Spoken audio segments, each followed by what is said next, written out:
Assalamualaikum warahmatullahi wabarakatuh.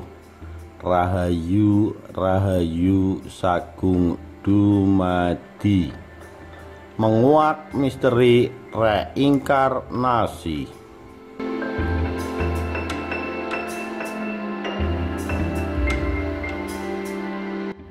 Aku mati sebagai batu dan bangkit kembali sebagai tanaman. Aku mati sebagai tanaman dan bangkit kembali sebagai binatang. Aku mati sebagai binatang dan lahir sebagai manusia. Mengapa aku harus takut ketika aku hilang oleh kematian? Jalaluddin Rumi.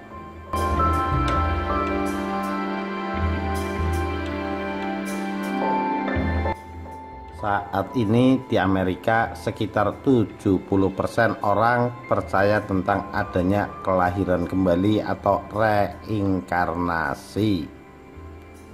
Sudah sangat banyak tulisan mengenai reinkarnasi. Ada yang bisa menerima konsep reinkarnasi, tapi tidak sedikit juga yang menolak. Di bawah ini akan disajikan informasi mengenai konsep reinkarnasi, riset mengenai reinkarnasi, temuan-temuan mengenai reinkarnasi sebagai bahan kajian bagi Anda untuk nantinya dapat menarik kesimpulan apakah reinkarnasi itu ilmiah ataukah sekedar doktrin. Karena doktrin agama bila tidak sejalan dengan ilmu pengetahuan dan bila tidak dapat dibuktikan secara ilmiah atau setidak-tidaknya dibuktikan secara spiritual, lambat laun doktrin itu akan tertinggal dan ditinggalkan. Doktrin agama terbukti sering bertabrakan dengan perkembangan ilmu pengetahuan. Soal bumi bulat, soal manusia pertama, soal penciptaan alam semesta misalnya adalah beberapa contoh. Reinkarnasi atau punarbawa atau samsara. Punarbawa berasal dari bahasa Sangsekerta dari kata punar yang artinya kembali dan bawa yang artinya lahir.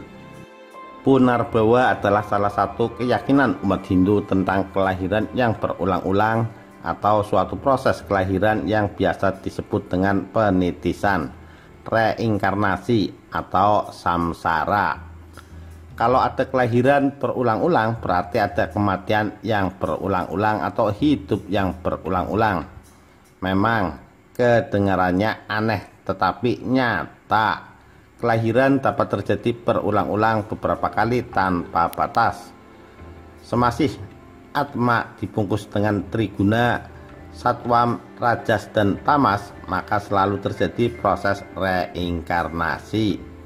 Dalam filsafat agama Hindu, reinkarnasi terjadi karena jiwa harus menanggung hasil perbuatan pada kehidupannya yang terdahulu. Pada saat manusia hidup, mereka banyak melakukan perbuatan dan selalu membuahkan hasil yang setimpal.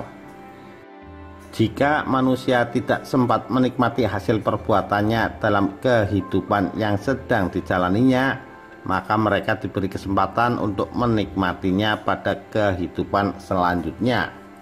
Maka dari itulah muncullah proses reinkarnasi yang bermakna agar jiwa dapat menikmati hasil perbuatannya yang belum sempat dinikmati. Selain diberi kesempatan menikmati, manusia juga diberi kesempatan untuk memperbaiki kualitas hidupnya. Jadi lahir kembali berarti lahir untuk menanggung hasil perbuatan yang sudah dilakukan. Pada saat jiwa lahir kembali, roh yang utama kekal namun raga kasarlah yang rusak. Sehingga roh harus berpindah ke badan yang baru untuk menikmati hasil perbuatannya. Roh tidak dilahirkan, tapi badan dilahirkan. Apapun yang dilahirkan pasti berakhir pada kematian. Kalau manusia sudah meninggal bukan berarti Atman sudah tiada. Ini berarti ada kehidupan lain setelah meninggal, yaitu kehidupan di loka yang lain. sehingga tabungan tadi yang disimpan selama hidup di dunia dapat dinikmati, yaitu karma-karma yang baik atau buruk. Dalam Weda disebutkan bahwa kita ini adalah roh, aham brahma asmi. Kita bukan badan. Dan dalam Bhagavad Gita bab 2 telah dijelaskan tentang sang roh yang abadi, tidak dapat terbunuh dengan apapun, tidak diciptakan di masa lalu, masa kini maupun masa yang akan datang. Sang roh dapat berpindah dari satu badan ke badan lainnya.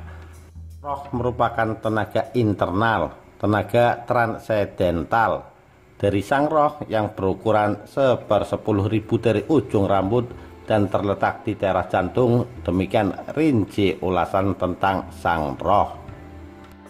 Badan jasmani diuraikan sebagai tenaga material Tuhan yang terdiri dari 5 unsur, yaitu tanah, air, api, udara, dan ether. 3 terakhir disebut Tripremana sebagai badan halus yang terdiri dari manah atau pikiran, budi atau kecerdasan, dan ahamkara atau keakuan palsu, membentuk kesadaran seseorang yang akan mengawal dan menyertai sang roh dalam proses perpindahan badan. Dalam agama Buddha dipercayai bahwa adanya suatu proses kelahiran kembali. Semua makhluk hidup yang ada di alam semesta ini akan terus-menerus mengalami tumimbal lahir selama makhluk tersebut belum mencapai tingkat kesucian arahat. Alam kelahiran ditentukan oleh karma makhluk tersebut. Bila ia baik akan terlahir di alam yang membahagiakan. Bila ia jahat, ia akan terlahir di alam yang menderita. Kelahiran kembali juga dipengaruhi oleh garuka kama, yang artinya karma pada detik kematiannya. Bila pada saat ia meninggal dia berpikiran baik, maka ia akan lahir di alam yang berbahagia. Namun jika sebaliknya, ia akan terlahir di alam yang menderita. Sehingga segala sesuatu tergantung dari karma masing-masing. Makhluk hidup di dunia material membawa berbagai tingkat kesadaran dari satu tubuh ke tubuh lain dengan cara yang sama. Dengan udara membawa aroma, kita tidak bisa melihat aroma yang dibawa udara, namun dapat dirasakan indera penciuman. Dengan cara yang sama, kita tidak dapat melihat jenis kesadaran makhluk hidup yang berkembang dan tingkat kesadaran yang dicapai pada saat kematian. Jika orang yang tengah sekarat memikirkan keuntungan materi atau kesenangan sensual istri, jabatan tertentu, dan lain-lain, maka pada reinkarnasi berikutnya dia harus mendapatkan tubuh material lain untuk dapat terus mengejar kepentingan duniawinya. Demikian pembahasan masalah reinkarnasi. Bagaimana dengan pendapat Anda? Sekian, terima kasih. Wassalamualaikum warahmatullahi wabarakatuh. Rahayu, Rahayu, Sagung Dumadi.